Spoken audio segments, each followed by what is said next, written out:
Byoyina ne byotalina. Kitegeera. So when you entered lockdown, you had 300 million on your account. More than that even. Gwe bugamba ku account nti manyi account eyali erikunga ezo. Nali nkoze. Listen, first of all, wait, Panda, nga tonekaza nnyo, tonekaliza nnyo ate, because 300 is nothing if you know you have projects that are demanding. Because I'd just been paid for a project I'd done, and I had demanding projects. Project okutwalako kumpi millions 2,500 nga tozikuteeko tozitunula nako.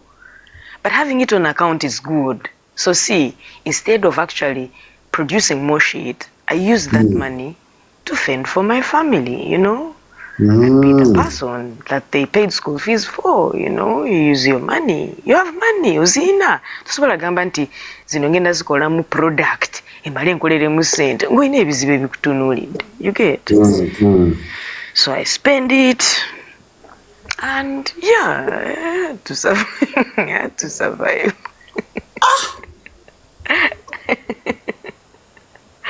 But if I may ask, what's the most amount of money that you've ever made from your productions, apart from the stage? So for the stage it's different, but I'm talking about the production, the shows you do. Nzimanyi, that's off head. I made a lot of money from DSTV. Now, during that digital migration, nga tuvamu analog tugenda mu digital, nzijukira twali tulina temporary madness. Is it temporary madness or 5-star madness? Banange, I'm going to be fine. It's 5-star Factory. You see, it was temporary madness. Yes, it was temporary madness. Nga it's on NTV. Nga DSTV tenatandika gula local products. So batandikira Kenya. Kenya ne basanga nga Citizen TV Kenya yali enfunyeeko seasons nga 3 za Don't Mess with Kasiime, basooka okungulako show. So bajja mu East Africa nga they were doing Maisha Magic. Nga Maisha Magic means like all the best shows in the Maisha region, which is the East African region. So amongst the shows that they knew were the best shows was the Don't Mess with Kasiime show. So they came and auctioned it off a market. Basasula $10,000 per episode. Katsoko ulide episode kitegeeza ki? Katutandikirawo. Episode ng'erina okubeeramu 23 minutes. 23 minutes za content. Nga kitegeeza nti ninze buskits obwo buba either 6 or 5 or 4 or 3 depending skits zirengethimeka zisesa zitya. Nze kasito mpa 24 minutes efuka episode. Nga season erimu episodes 13. So bangulako seasons nga 4. Those are 26. Those are like 100 and something episodes, right? Nga buli episode bajigula $10,000. That's 30. It was like 33 million then per week. Per week. And I needed to know, Panda, that's not the issue. Not only were they paying that, they were paying that to buy me and get and win me over. I don't know if you get it. I get it. Generally, bandi bampa standard fee. Bandi bampa, was it 3,000? Which was also higher than what was being paid in Uganda. Citizen was giving me 3,000. They came and said, we think Citizen is giving you 5, we are giving you 10. Nebeba, generally. No nembaleka nebeba, but the contract was like for a year.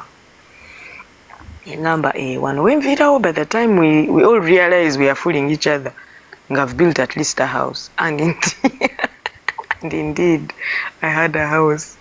I think by the end of that year, I'd finished building my house. I made sure that money was so crazy, I needed to build a home. Otherwise, I was not going to be able to explain what had just happened. So how many episodes did you produce?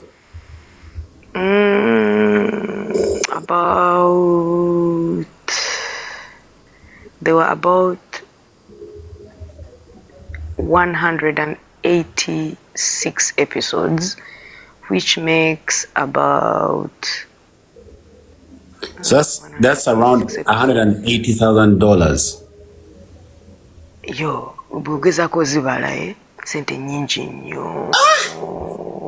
Ate kati, I haven't told you the real value of what we are talking about. Can I tell you the real value? Yeah. That content belongs to me. So still you're getting off it now? Meaning, wetwogerera kati nenfuna omuntu omulala nga ayina ezitamuluma ampa sente nemuwa content. Naddamu n'amulaga buto? N'amulaga. Wama ndaba otambula ne crew nene. I was like, how does she do it? You got a writer, Panda. Okay, so this is what I'm doing. I want to do a master class. Sorry if it looks like I'm making kalango. It's not really kalango. No, it's all right. It's like, it's portion for your people. I'm doing a show, a master class, and all I want to do is teach content creators how to own their content, because abantu abasinga betulowooza nti balina content mwene Kampala si yaabwe. They are commissioned to do content. They are not licensed to do content. Those days ife nga twakatandika nga tulina emikisa egifuna abatuleka ne owning ebintu byaffe. These days people are so shrewd. Very few people are coming to you to buy your content, to facilitate you to create content that belongs to you. Bagala bagule rights okule employing bakuwa omusaala omala okiveemu. 10 years from now bakulaga show gye wakola gye wafiirako nga tosobola gikolako yadde 10. Toyina royalties ezigivaako si yiyo naye ng'olaba that was you. That's what's happening in the market. That's what's happening. You're too smart. You're too smart. No, it means I suffered the lessons that were worth the things that I know right now, because banzi banyo nenze ng'obwo obudde nga if you rob me mbutuufu kyonzibye magezi nali sinoonya sente. But then I got people who played me. Man, I had managers, some ended up in prison. I have managers who sued me, who gave me cease and desist on content. I'm like, yo, this is my content. They're like, no, it's ours. Ate nga tulina byoyongerako nga tosobola kuleeta conversations you had in confidence. Like, I was played. But in that playing, right there within, is where all the information comes, because the weight of the lesson determines the pain. Ebikuluma nnyo bikuwa lesson ate gy'otaliyerabira nze nkubulirako.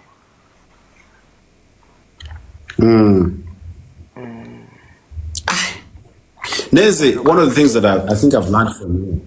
No, yatogenze mbwa tuwete tutandika butandisi. Sinabagenda mbadde manyi anti tulinze GNL zamba sagala ate bosa ninda kupaka lwana ajja naawe akyali ku sound check nze kanjira nyumya ngenda konze bannange.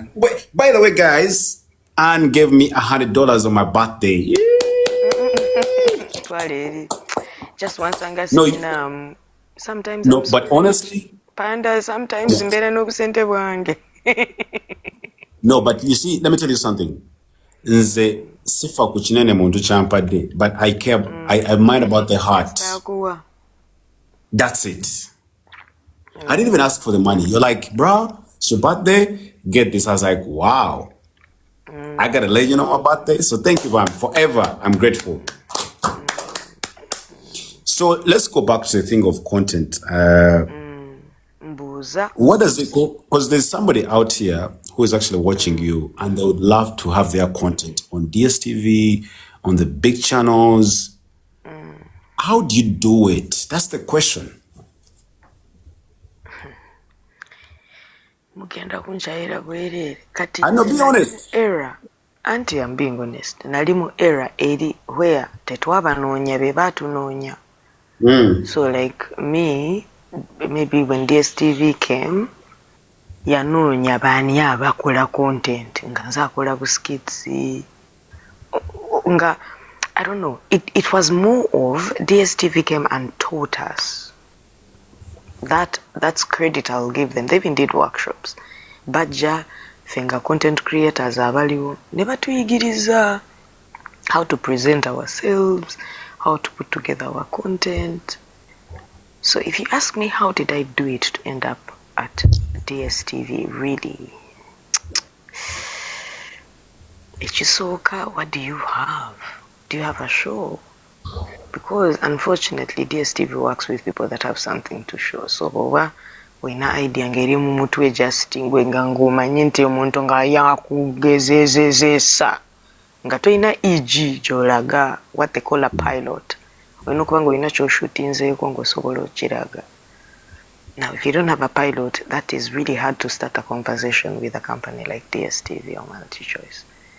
Because they deal with what can you do, so that they know, can they commission you to do a show, or can they just give you money and license a product that you own and produce? And then how can you own and produce a product when you have nothing to show? So ndowooza abantu abasinga bwe beeyagala nti at one point obenga osobola okusupplyinga content ku DSTV, gezaako olabe nti olina ky'okozeeko ky'osobola olaga. For them, they don't want to know your potential. They want to see it. They want to assume it. Bagala balabe, even if you do film nga zirimu bleeding buildings, ate wakali would tell you, you do according to you, what you can, your budget. Actually, they are very impressed by people who do with a little, who do whatever the best they can with a little they can, because for them by now budget. So bagala balabe nti singa wabadde oyina eziwera building teyandi bleedings bakitegeera. So you really have to something to show. I think that's the most important thing really. Otherwise omuntu onamunyonyola otanta okola firimu nga tolina kyolaga bannange. So weevaamu oba otunda ente oba otunda akataka, kyokola zifune, kolamu ekintu so that omuntu n'amala n'akugamba gwali mukozi wa firimu, otegeeza kyo mugambe gwe excuse me, I'm an executive producer. Mulageko ki kyokoze. I think that's the easiest way to get yourself into that door. Otherwise, without work. What's your worst experience as a comedian? Worst experience. Your worst encounter, something that you experienced, and you're like, damn. Worst encounter. I was in a city called, was it Atlanta? Okumanya nti it was such, it traumatized me. I think I made sure I forged like a certain part of amnesia. I don't even remember what city it was, but it was in America. I had a tour. And what? It's so funny. I think there were like 5 people that showed up at the show. Oh wow. Listen, and I need you to know we were how many performers? I don't even want to say the guys. I don't know that they would be okay with me saying the guys I was on the lineup with. I will spare them that. But njagala omanye baby, twatula mu auditorium eyali eyina okutuuza abantu 1,000 ne tusangamu abantu nga bana 1 2 3 4 5. Baby twatula wansi awo wansi mu maaso like the first line, ne tutula like in a circle, ne tugifuula as if a podcast. We had the best KB in the whole world. But for me, okay, the people we sat down with, they even tweeted about it and said how they had they had the time of their life. But I think with every laughter they released, I died a little inside. Nze sifangako ever in my life like that. I felt like, what? Anne, excuse me, madam. You're like the whole of me? Watambudde nove waka.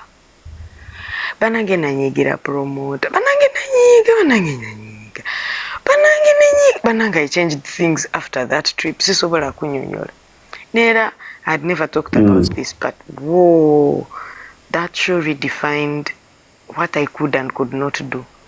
I made sure, even in my contracts right now, there's a provision of I can decide not to perform based on certain conditions. Like, tolowooza nti bw'okunsasula ogenda kumpisaamu amaaso, it's okay.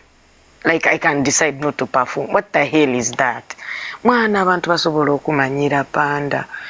I felt like a dead human being, I swear. Because like kale ndi mubbi, ekisooka ndi mubbi because sente zabe ndindidde zaaki. I felt like shit. Siryeerabira olwo olunaku. Ate ku line-up nali nze omukyala nze kaaliko nga kuliga agasajja nga tegeefiirako, tegafaayo. You are the only one there with a conscience dying alone. But so that was not a good one. It wasn't. It wasn't. Is that something? Is that something that a fan has ever told you when you're on stage and it got stuck in your mind and like, damn, when Tebangamba bibi, Bambi, my fans, really, my fans don't tell me bad shit. There's one, they don't tell me on stage. I don't get heckled. I think people fear. They have a feeling I always have something to probably bring back that's worse. So I don't get heckled. Naye nfuna abafana nabansange backstage. Ate basasula promoter nasirika nasasula security nga mutufu. You see someone walking to you and nobody is going to help you. You have to encounter this person. Yeah. And most of these people have really had honest stories. Nga you see the family has gone through hell and heaven to get to you. And then they get there and still, I think it was somewhere in Canada, in Adelaide. Show nga backstage, chiki yaja ali mu wheelchair ayambadde omanyi bonnet wali bwakajja bonnet obulungi obw'okumutwe ngolowooza ka style naye ng'olaba omulwadde wa cancer ateekako ka bonnet yawo. Nga bangamba how that girl had fought over cancer over for how long, naye nga muwadde akola kintu ekyo kimuchoka nga bw'aba amaaso ge gatunula nga tali under medication. Ngalaba don't mess with Kasiime from morning to evening. Wow. Nga basaba lwazuukukira oluddako mbenga nina akapya kenkoze.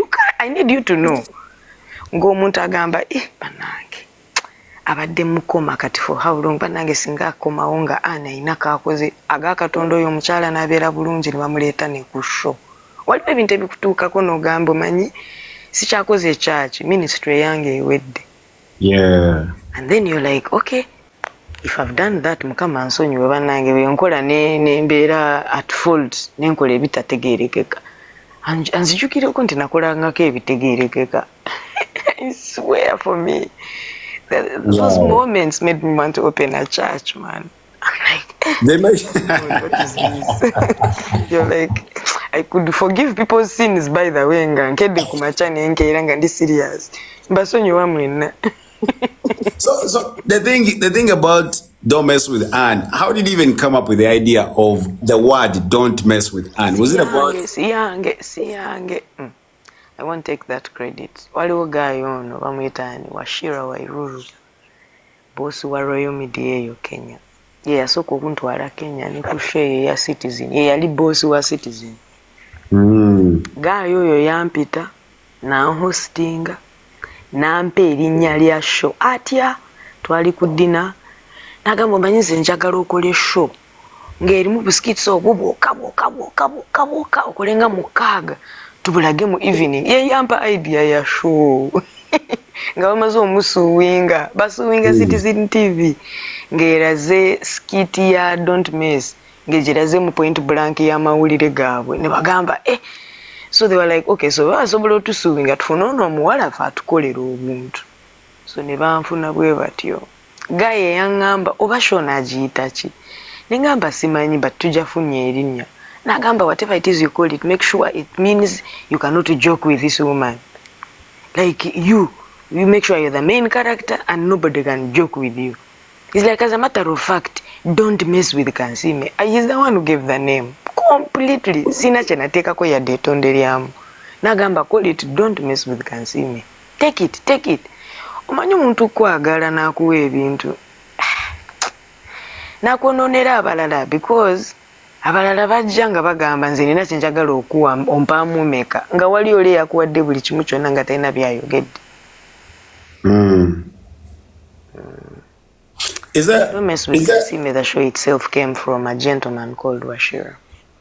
Is there a scenario that you've ever encountered with a fellow comedian that you're like, you will never forget?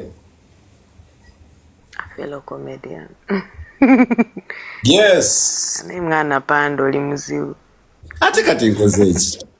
No, we're just jazzing. You will never forget. Yes, a scenario that you encountered. Oyo comedian gwengenda okwogerako yafa. Brother wa Eric Omondi.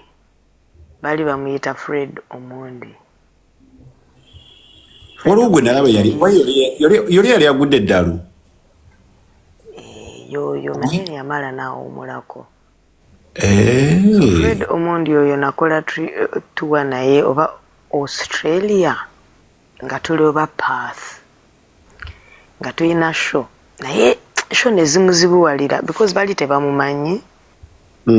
Omanyi waliwo show gye bakuteekako nga waliwo star gw'ogulirako okitegeera nga you go there before that person, so nali star nga waliko Chipukizi oba nga waliko ani oba Eric Omondi then ne brother we. So katero okola bu rehearsal nga mugenze muli outside countries for a bit and you're like, let's do rehearsals before we step on stage tomorrow, like let's meet and talk about our content. Chesamanya is talking about your content means someone can take your jokes. So on the day of the show, don't I be like, let me watch at least before I go on stage? I was performing before Fred. Doesn't Fred go on stage and deliver like 75% of my content? I almost went on stage and said, Fred, a good guy. And then you could see even how he performed it. Ngolaba omanyo osobola omuntu abeera ku stage n'olaba nga aweddeyo nnyo ali kukaguwa akwata anything that is coming into their head. Like I really wanted to understand but I couldn't. Somehow that's one of those memorable performances. Very memorable. Then maybe the other one is when I was on stage with Zizinga Dixon. Zizinga musiru nnyo nti obeera ku stage naye teweekutte nnyo nga weesibye ebbiri, like you tell yourself too, otherwise ojja kwerabira biki ebikututte ku stage because abeera so entertaining n'ova ku topic and you get very entertained. Ne bakusanga ng'oseka n'oseka ne audience nemala okuseka n'osanga nga gwaddako nga tomanyi kiki ekibadde kiddako. Nga musiru nnyo bw'atyo. Ayinza okusesa ne weerabira nti olina n'okukola. Mufuzizinga mufu. Ate ne bye muba mu practicinze mu rehearsal.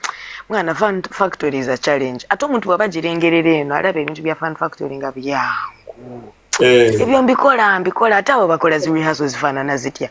Naye nga bwesanze ku stage ne Richard Tuwanje ne Zizinga ne Saimo n'osangako Rossi ne bagamba muzanye nga mwakoze ne rehearsal bulungi nnyo manyi entry yo. Bananga omwana akubako ekigambo n'ogamba ebyo tetwabiyiseemu naawe nga bisesa ng'olaba direction etambula togaane n'otambula n'ova mu skit osigalawo n'osigala nga gw'omufu gwe prop bakukozesa nga prop okukola joke. Man, you guys, you comedians, mwine ebintu bwenje mubikola wadda. Who is that one person gweyagala okukola naye ku stage most of the times nga if you're to act? Actually, someone I've not worked with that I really, really want to work with is Uncle Mo. Why?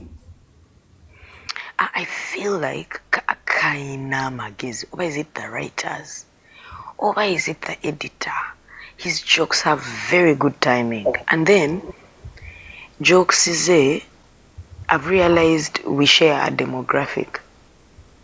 Jokes is as kola mu luzungu. Jokes is as kola ku world topics. Jokes is zitegerekeka omuntu yenna ayogera oluzungu amanyi kiki ekigenda mu nsi muno. Now my jokes became as popular as they became because I was doing, in every family you'd find the things I was doing, partners, relationships, nagendanga mu real issues of why the issues people face when they're in relationships.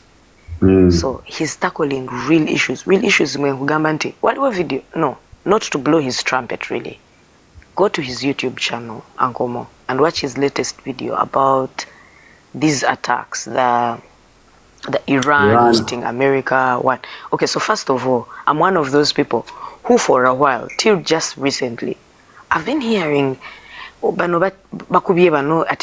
ones are the ones which Jesus promised, then now these ones are not of Jesus, then these ones that are the original people, then these ones came and shifted. Then so there's been that whole thing of why are people hating each other enough to kill each other? Because bw'okirowoozaako Panda, omuntu n'akukyawa enough okusendingira bomu baby abakukyaye bomu azini bomu ate bw'agisendinga kabomu ekyali mu bbanga n'akutwitingira n'akugamba nzajja oba kitegeera like tayagala olowooze nti omulala neighbor yakukubye, no, agisendinga nga tenarandinga n'akugamba is me is coming. Yeah, I'm coming. So that nsuubira togeza n'owa credit omuntu omulala. I need you to know that really calls for serious miscommunication. Like there's something wrong. There's someone saying the wrong things. Like something is wrong, really. Like we are failing to understand each other so much. We want each other to explode. We want to explode. You don't get me, I don't get you. Therefore, you guys should explode. What the fuck, man? It's so strange to understand and consume. Na yo motherfucker oyo akukolera ka video ka 10 minutes. Notegera Iran, Israel, Pakistan, notegera nti bonna basiru, notegera what is on ground. There's no conspiracy theory. And that's Uncle Mo. I have respect for that motherfucker. I swear I'll send you a link. I don't think you know who I'm talking about. I know Uncle Mo. Instagram. No, I know Uncle Mo. Stupid. He is so stupid. And so if you understand his skits, man, you gotta be also smart. Ansanyusa, he makes it so easy for you to understand what the fuck is going on without making it seem so serious. Aina magezi manji. And indeed, no foolish person can make you laugh. Someone has got to be able to understand the scenario and twist it for your humor for you to get it. Otherwise, abasirungate tusesa. So, who is that comedian who passed on that you ever wished, like, man, I wish this comedian was around. I would love to share stage with him or her. Taliyo bambi, taliyo. Hey, bonna boyagala bachali. Bachaliwo, mukama bakumye. Apart from you, who do you think is the goat of comedy in Uganda? Ekisooka seesuubiramu obwa goat. Waliwo, listen, nkikubuulira, nkikugambye. And that is vis-a-vis the effort I know I put in, vis-a-vis the effort other people put in. The things people are doing to actually matter in this comedy industry. I cannot stand and say I put in as much as Salvador puts in or as much as Alex Mohanji puts in. These people put in. In fact, they are putting, even as we are speaking. I'm chilling, I'm in Mombasa on a photo shoot. Watch together. Those motherfuckers put in everything they can in the comedy industry. Fun Factory. Fuck. Every week Kasiime nobunsasula nebungamba nti nziyina ani ngenda kwa milioni zo 20 ku buli show buli week okole kinana buli mwezi nkwagala kweno venue sikisobola Panda sikisobola zinema sizagala. Do you get what I'm saying? I get you. So sinze goat nze ninazi goat zange. I look at Alex. I know I cannot do what Alex is doing. I know there are certain schools of thought, and I myself at some point I'm like, yo Alex man, chikomedi chaffe ng'okitwala mangu because okitaddemu music mungi. But because of him we know that comedy is there every week. It will have some music, but it's there every week. We have Timothy Nyanzi creating the first comedy club where there are 4 comedy shows per week. Ugambanze, I perform once or twice a month. I can't be a goat. Salvador, I don't think there's a month that passes that Salvador has not done something major in comedy. I'm so glad I'm in an industry that allows me to stay on my toes. Sebaka, Sidigoti, Mpozi Chicken, Ngandi mukuru alao, just nange nzirukanga n'abalala. Not good. Not good. There's still so much to be done. As for the girls, in all the people I've told you, have I told you a girl? I can't wait for someone like Otilda Inapo to do great shit in comedy. She was once my creative director. She's done specials and she's hilarious. I know she's hilarious. I just can't wait for the rest of the world to discover the same shit. We have Akite Agnes. She's done one-man shows. She did Son of Opio. She's a woman. She did a stand-up special called Son of Opio. How else do you want people to get your attention? Abantu bakola ebintu by'amaanyi mu comedy, just that temubyeteekako.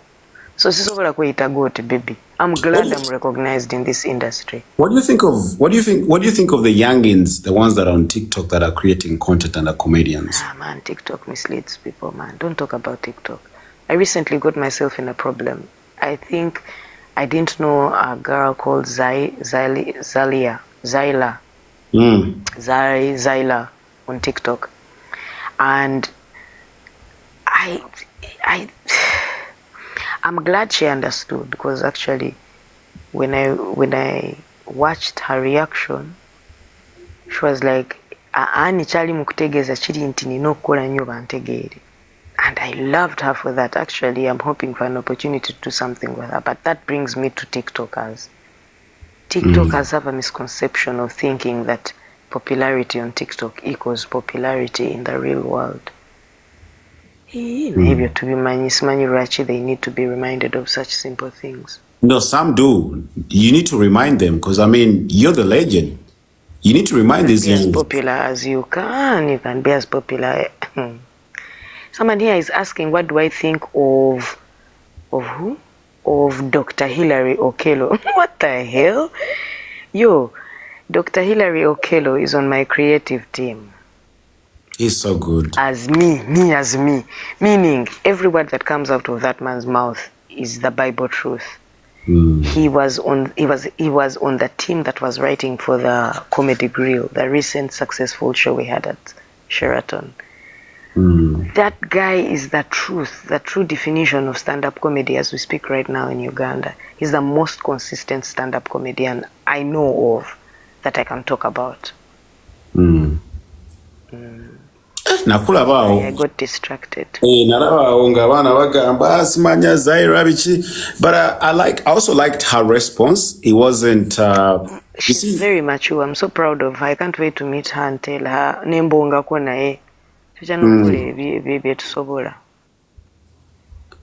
So, because a lot of people are like, how can she? But how she came out, she was like, I was like, cool.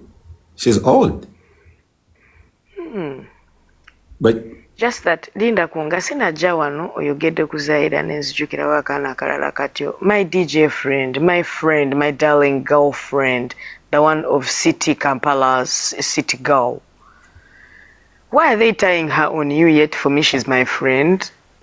Why don't they just realize that for me, I'm the one who is interested, not even you? Mukwano gwange bakuleke chichi. They can't force things on you. Senegal is my colleague, that's all. I can't date her. No, that's the thing, man. I have very good working relationship with Omara Daniel, with Don Andre, with Timothy Nyanzi, with Napoleon, and now these are boys who don't introduce themselves as attached, as family men. They might be family men, but these are people that if you see us in public, you'll be like, I've walked in with my guy for the night. But these are comedians.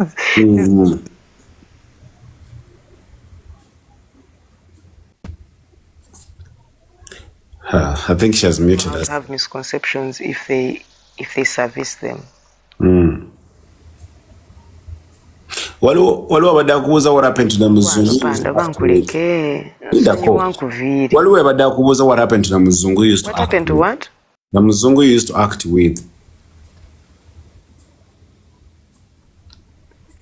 We yaddayo ekyeyo kyaggwa ndowooza. Ani mbu ekyo kyaggwa. Yaddayo. Kyaggwa ekyo nakyo yajja n'azanya nekiggwa. What happened to Philip? Philip nange nkyamunoonya. Philip ye munoonya. I even want to act with him again if I could. Guys, ani alinawo ku kibuuzo kya Ani wano, ani alinawo ku kibuuzo, alinawo ku kibuuzo kisoko kisule waawo Ani ayagala kuddamu nga tanabagenda. Mbiraba byonna mbiraba mbizeemu byonna babuziza ku Philip. Abalala bonna just biraavu love. Mbu truth